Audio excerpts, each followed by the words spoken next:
salve, biglietti. Siete 10 millesimi.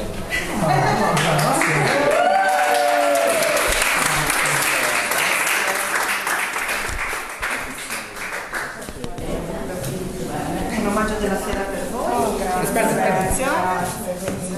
È la prima volta, è stata una sorpresa e quindi insomma è bellissimo, siamo molto emozionati. Ecco. Io ci sono stata anche l'anno scorso, essendo un'appassionata poi di arte, di tradizione sarda, e insomma anche quest'anno non potevamo non mancare, insomma, e quindi siamo veramente onorati di essere qua. Anch'io sono appassionato di artigianato sardo, quindi la curiosità di vedere questi articoli fatti dalla gente, dalla popolazione sarda.